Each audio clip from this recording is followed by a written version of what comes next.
Urea సరఫరాపై ఉన్నత స్థాయి సమీక్ష నిర్వహించిన కేసీఆర్ ప్రతి రైతుకు సరిపోయే యూరియాను గ్రామాల్లోనే సరఫరా చేయాలని అధికారులను ఆదేశించారు. ప్రగతి భవన్లో నిర్వహించిన ఈ సమీక్షలో నౌకాశ్రయాల్లో ఉన్న యూరియా నిల్వలను యుద్ధ ప్రాతిపదికన రైళ్లు, లారీల ద్వారా తెప్పించి నేరుగా గ్రామాలకే పంపాలని సూచించారు. దక్షిణ మధ్య రైల్వే అధికారులతో ఫోన్లో మాట్లాడిన సీఎం యూరియా రవాణా కోసం 25 గూడ్స్ రైళ్లు కేటాయించాలని విజ్ఞప్తి చేశారు. కేసీఆర్ విజ్ఞప్తికి సానుకూలంగా స్పందించిన రైల్వే శాఖ గూడ్స్ ఏర్పాటు చేస్తామని హామీనిచ్చింది. యూరియా రైల్వే స్టేషన్లకు చేరుకోగానే అక్కడి నుంచి లారీల ద్వారా గ్రామాలకే తరలించాలని సీఎం ఆదేశించారు. ఇదే సమయంలో నౌకాశ్రయాల్లో ఉన్న యూరియా నిల్వలను తరలించేందుకు ఒక్కో పోర్టుకు ఒక్కో వ్యవసాయాధికారిని పంపాలని సీఎం కేసీఆర్ ఆదేశించారు. యూరియా సరఫరాకు లారీలు ఏర్పాటు చేసేందుకు సహకరించాలని ఆంధ్రప్రదేశ్ రవాణా మంత్రి పేర్ని నానిని కేసీఆర్ ఫోన్లో కోరారు. గంగవరం పోర్టు నుంచి వీలైనన్ని ఎక్కువ లారీల ద్వారా యూరియా పంపించే పనిలో సహకరించాలని కేసీఆర్ కోరగా పేర్ని నాని సానుకూలంగా స్పందించారు. తెలుగు రాష్ట్రాల్లోని లారీలను వెంటనే పోర్టులకు పంపాలన్న కేసీఆర్ 3-4 రోజుల్లోనే దాదాపు 1,00,000 టన్నుల యూరియా తెలంగాణలోని అన్ని ప్రాంతాలకు అందాలని ఆదేశించారు.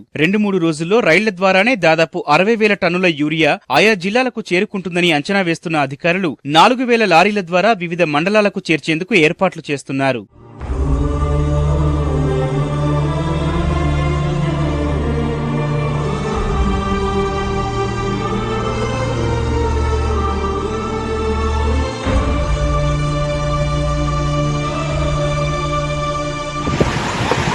వారానికి ఒకసారి పోవుడు అచ్చుడు, ఢిల్లీకి పోవుడు అచ్చుడు, పిచ్చాలు అయ్యేది లేదు, పీకేది ఏం లేదు. కానీ వారానికి ఒకసారి పోవుడు అచ్చుడు ఢిల్లీకి. ట్రాఫిక్ మొత్తం గుద్దల్లం చేస్తాడు ఎయిర్పోర్ట్ల. ఇది రేవంత్ రెడ్డి.